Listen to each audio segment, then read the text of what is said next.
اس نے جا کے حاکم شام نے مسجد میں بیٹھ کے بیعت کروانی شروع کر. جب یہ مسجد میں بیعت کروا رہا ہے تو اس نے گرد اپنے سونے کے سکوں کا ڈھیر لگا دیا. جب بھی کوئی بیعت کرنے کے لیے آتا تو یہ اس شخصیت کو دیکھتا. آپ دیکھیں کس دور میں امام حسن زندگی گزار ہے, جس دور میں لوگ چند سکوں کے عوض اپنا ایمان بیچ رہے تھے. آپ ذرا ذہنی طور پہ اپنے آپ کو اس معاشرے میں لے کے جائیں تو پھر آپ کو امامت کی حکمت سمجھ میں آئے گی کہ کس دور میں امام سانس لے رہے ہیں جس میں قریب بیٹھنے والا بھی کیا ہے, جو امام کے بالکل قریب بیٹھا ہے اور وہ وہاں سے رشوت لے چکا ہے امام کے نام پہ. سونے کے سکوں کا ڈھیر ہے, آتے ہیں بیعت کرتے ہیں, وہ سونے کے سکے شخصیت کے مطابق دے رہا ہے. جس کا جتنا کردار ہے عرب میں اسے اس کی قیمت اس کی شخصیت کے مطابق دی جا رہی ہے. پہلی بار ووٹ خریدنے کا رواج وہاں سے چلا. اور میں اکثر یہ جملہ کہا کرتا ہوں, آج بھی امیدوار اپنے پوسٹر پہ ایک لفظ لکھتے ہیں, نہ بکنے والا نہ جھکنے والا. یہ صرف زہرا کے بیٹوں کے پاس آزاد ہے اور کسی کے پاس نہیں. امامت حسن کے سامنے لالچ بن کے آئی, حسن نے ٹھکرا کے بتا دیا امامت بکتی نہیں ہے.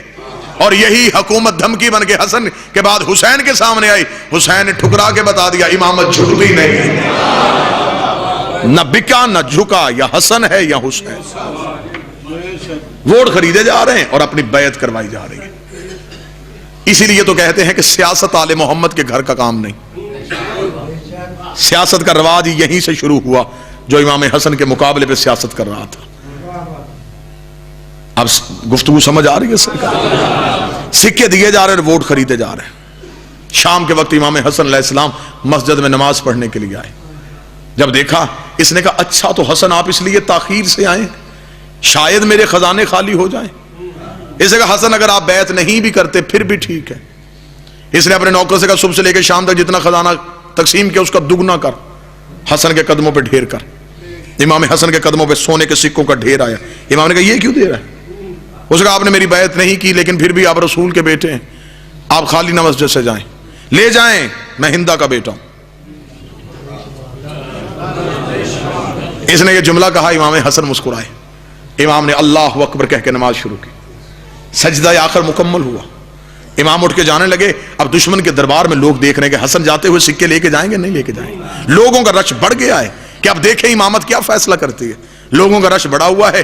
یا امام نماز ختم کر کے سجدہ آخر سے اٹھے, ایک شخص دوڑتا ہوا مسجد کے باہر لوگوں سے پوچھ رہا حسن مسجد میں ہے, امام علی مقام مسجد میں ہے. پتہ چلا امام مسجد میں. دوڑتا ہوا امام حسن کے قدموں پہ ہاتھ رکھ, مولا میں نے منت مانی تھی, میری مراد پوری ہو میں آپ کی جوتی سیوں گا.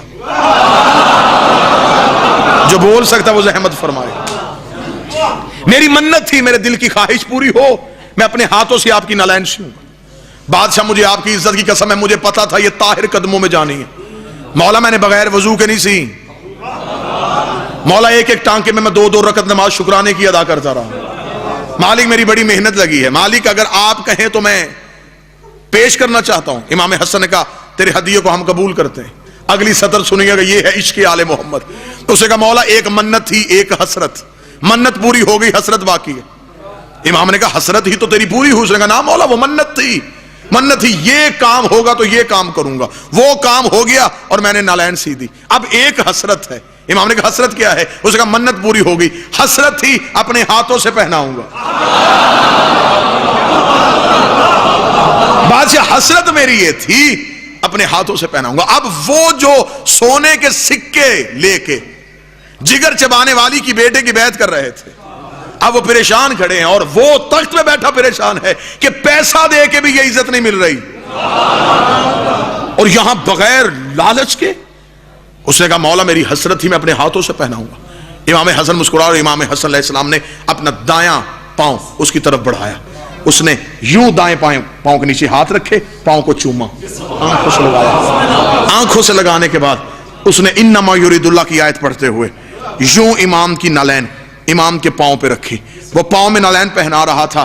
امام نے اپنا دائیں ہاتھ اس کے سر پہ رکھا. امام نے کہا تو نے دشمن کے دربار میں رسول کے بیٹے کی عزت کی ہے, اٹھا وہ سکے میں تجھے دیتا ہوں, اٹھا وہ سکے میں تجھے دیتا ہوں. فقیر شام نے تخت پہ بیٹھ کے کہا حسن سخاوت کرنے سے پہلے قیمت دیکھ. امام نے کہا چپ, میں فاطمہ کا بیٹا. تو ہندا کا بیٹا ہے نہ زہرا کا بیٹا. عزتیں یہ تھی. اس بادشاہ پہ اشرے پڑھے جا سکتے ہیں، اس کی سخاوت کے قصے، اس کے علم کے قصے. جس کی اتنی عزت تھی اس کا جنازہ لٹ کے واپس گھر آ گیا.